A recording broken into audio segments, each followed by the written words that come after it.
Welcome back to Real Roots Radio. I am so excited to have my friend Molly Tuttle joining us on the air today. How you doing, Miss Molly? I'm great. Thanks for having me back. Oh, yes. It was super fun a few months ago when we Yeah, chatted about your new single at the time. That's going to leave a totally. mark. Man, what a whirlwind summer it's been since the release of your latest album, So Long Little Miss Sunshine. You were giving us all sorts of previews at the time. What's it mean? What does it mean to you to see the overwhelming reaction to this album that is 100% Molly Tuttle? Oh my gosh, it's been crazy. Like this year has just been, really has been a whirlwind. I've played so many shows in the last couple months and yeah, the album, it was like I think once we started, releasing the first couple tracks, I was like, wow, this is like it's a big change for me. It's a big shift. So many things in my life, have kind of shifted a bit this year and I feel like now I'm kind of on the other side of the album releasing and looking back on it, I'm like, okay, maybe like there were times when I felt uncertain or nervous about how it was going to go, but looking back, I'm like really proud of it and just excited for what's next. That's Gonna Leave a Mark has been one of the most played songs on Americana radio in the summer of 2025. And the album, So Long Little Miss Sunshine, one of the most played American Roots albums on Americana radio for the year. Nominated for a slew of Grammy Awards. And for an album that, as we spoke about earlier in the summer, is so personal to you because it features, the wide gamut of musical influences that have kind of shaped you into the artist you are today. How rewarding or fulfilling is it to see it so widely accepted, both on stage and with the recording, with the radio and fans and everybody? Yeah, I mean, it's just it feels so good and like I think just each record I've put out like over my career, there's always that scary moment. Like when I'm making it, it's just kind of I'm in the music and I'm just following what feels right to me in the moment. But then you're putting it out and it's like sometimes 6 months to a year after you've recorded it and you're like, oh, I hope I still like it. I hope they still like it. And you're just waiting to see that reaction from people. So I get kind of nervous about it. But yeah, just kind of again like taking in the whole picture of releasing it um and seeing how people have responded and yeah, it's gotten like some great airplay and this and that. It makes me feel really good because to me it was a special album, but I can only love it and feel proud of it so much, but you want your music to be heard by other people too, not just yourself. So, yeah, and it's been super fun playing it out on the road and playing the new songs and kind of reinterpreting some of the older songs as well, and still like infusing kind of some of the acoustic and bluegrass elements of my last couple records into the show. It feels like it's created this kind of dynamic musical journey that we take people on, which is really fun. Speaking of being out on the road, MollyTuttleMusic.com is where folks need to head. You have been all over, and you're actually kind of in our neck of the woods this weekend in Yeah. Indianapolis this week, and then Friday night Hmm. in Cincinnati at Hmm. Memorial Hall. You're in Columbus, Ohio, so a lot of great Hmm. opportunities Yeah. to for folks in our listening area to see Molly Tuttle on the road. You've said it's been fun bringing in these new songs along with stuff from your bluegrass catalog, and you have quite the Yeah. band to be able to pull off this wide array of material, don't you? Yeah, I was like, that was kind of the thing I thought about when I made this record. I was like, well, I need to be able to, tour this album, kind of recreate the sounds on the record, but I also want to be able to play stuff from all my different albums, especially the last two Golden Highway records. Like those songs are really important to me, and I want to, keep the characteristics of keeping them acoustic and doing the bluegrass portion of the set because I feel like for me, I'm always gonna have that bluegrass bug. I'm always gonna come back to it, and it's just such a huge part of what I do. I will always be playing bluegrass still. So when I released this album, people were like, "Oh no, you've turned your back on bluegrass." I'm like, "No way! Like I could never do that.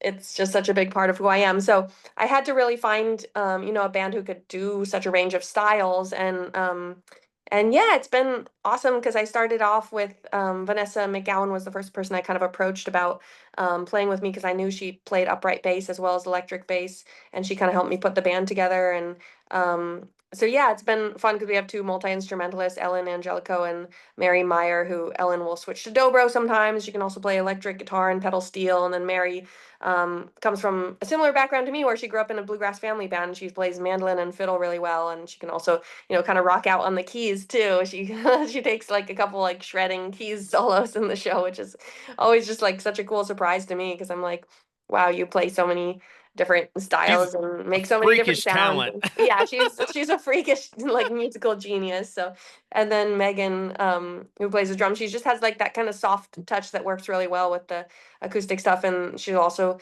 switch to washboard on some of the stuff too, or play a shaker, or yeah, just kind of different ways to create that dynamic in the show. The new album, we chatted before, the album cover is so indicative of what folks are going to be able to experience with it being such a mosaic of styles. When Yeah. it came time to write these songs, did you have in mind, hey, I want to write this song to be more of a 60s summer of love vibe. I'm going to Mhm. write this one to be a little more grassy, this one be more country, or did that kind of come about in the production once you got to recording these songs? Yeah, it was a little of both. I think like um I kind of, sometimes like when I'm midway through writing a record, I take stock of like what are the different kind of feels that I have and how can I like add to that and create more variety and just keep people's interest with the different types of songs and sounds that you hear. So some of the late yeah, like the later ones I wrote, the last two songs I think I wrote on the record were Summer of Love, like you mentioned, and I just thought it would be fun to kind of have that throwback folky sound. So I wrote that song with a really, Joni Mitchell type influence guitar part. And then I also wrote Rosalie like towards the end, getting into recording, because I was like, I want to have like a kind of old-timey sounding song, and I want one that I can play clawhammer guitar on. And so we ended up writing that murder ballad. That's I love it. thanks. So that one is kind of like a song that could have lived on, any of my last few records, but yeah, it was just kind of fun to have that flavor on this album in particular. And yeah, and then like it's hard when there's no real rules. Like in a way, my last two records, Crooked Tree and City of Gold, it was like I'm working in that bluegrass tradition, and I know kind of the template of different songs you can have. You have your barn burner and your kind of fiddle tuney type song, or your modal like walls of time type song, and this and that. So I was like, I felt like I had those templates that I could just kind of check off one after another, the bluegrass waltz. But for this, it's more just kind of like open ended. So I guess in a way, I was kind of thinking of different styles of music or different artists that I like, and trying to emulate these different sounds that were a little more kind of general. On that note, that with it being more open-ended conceptually, that probably did present a challenge when it came time to make sure that all these songs from all these different places formed a cohesive album, didn't it? Yeah. Yeah, it was kind of something we talked about, like how do we create this through line and how do we still make it sound like me, like throughout the whole record, have a unique sound to it. So I think that was one thing we decided, was it was going to be a really guitar centric record, and spent a lot of time working out the guitar parts that you hear, and kind of even working out parts that kind of weave the songs together. In between the songs you hear these little interludes that happen. So yeah, that was something that we landed on, just to kind of keep it focused on the guitar as well as the songwriting. And then just bringing in like Ketch Secor, who played like so many instruments, and we wrote most of the songs together. He was someone who we thought would just kind of add that extra little vibe that kind of makes it unique and true to the music when we were writing it. Now, one song I do need to ask you a question about because, here at Real Roots Radio, we play a lot of classic country, and you dropped several Buck Owens references in Mhm. the song Yeah. Easy. Of course, you refer to Bakersfield, you refer to the song Act Naturally, and even a Mhm. Crystal Palace reference. So Yes. that tells me it was not accidental. So why did the Buck Owens references and tips of the cap make such a great fit on the song Easy? Yeah, I mean, that song to me just brings me back to being a kid and going on road trips down to Southern California, because I grew up in the Bay Area. And there were twice when I was a kid we went to Disneyland, but we would always drive through Bakersfield and stop at the Crystal Palace, and my mom would show us the museum, and we'd listen to Buck Owens on the whole car ride. So that doesn't really have to do with anything with the story of the song, which it's like a real breakup song, but just kind of putting those little details in, I just loved, because I'm just such a huge Buck Owens fan, and the Bakersfield sound I just love. And but then I found out that they're closing the Crystal Palace, which I was I- so sad about. Such a I bummer. couldn't believe it. I've gotten to play there a couple times and it's been so much fun. So I'm glad I kind of immortalized it in the song at least, even though we won't be able to go there anymore. I still can't believe it. I keep hoping someone's going to come in and save it. Hey, well, they saved the Ernest Tubb record shop. You know, it's That's true. It's kind of back. Yeah. 2.0. So hopefully that the True. same thing will happen with an institution Yeah. like the Crystal Yeah, Palace. I hope so. Maybe that could be your next adventure. Maybe you need to buy it, Yes. Molly. So Yeah. Molly Tuttle on the road in Indianapolis on Thursday night, this Friday night, Memorial Hall in Cincinnati, and on Saturday in Columbus at Scully's Music. You mentioned Ketch Secor.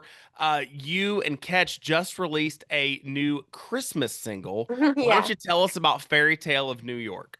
Yeah, well, that song we first covered it at one of my holiday shows a couple years ago. I've been doing these hometown shows around the holidays, and a couple years ago when Shane McGowan, who sings the original version, passed away, we realized we are both really big fans of that song and of the Pogues and Kirsty McCall, who sings it with him, and so we thought it would be great to cover it and kind of honor him in that way. And then we ended up recording that version of it about last year at some point. So I've just been kind of sitting on it, excited to finally release it around the holidays, but it's just one of my favorites. It's like I'm that person who like if I'm left to my own devices, I don't really like put up a Christmas tree or any real decorations. I love to go see my grandma and hang out with my family around Christmas, but I guess it's the perfect Christmas song for me because it's really kind of depressing and um yeah, it doesn't really put you in that cheery It's not mood very and fa la la. no, it's not very fa la la, and I love a good depressing song, so When you announced the single being released, you said that you spent a lot of holidays and Christmases in Ireland. Did I read that correctly?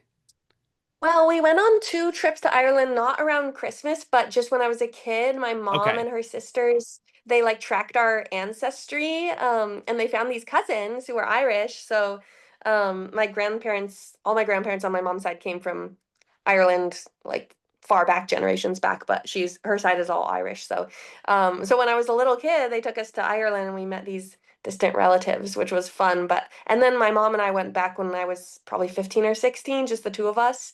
And we drove around and got like we went to the gas station, I think one night, and they had this Pogues record there for sale. So we got it and we just listened to it nonstop in the car. So that's kind of where that song makes me think of. But yeah, it was a really cool experience as a kid getting to go to Ireland. And it's fun to have, that vibe on this particular Christmas song. Man, what a cool story and Yeah. what a great kind of tip of the cap to your Thanks. heritage on the project.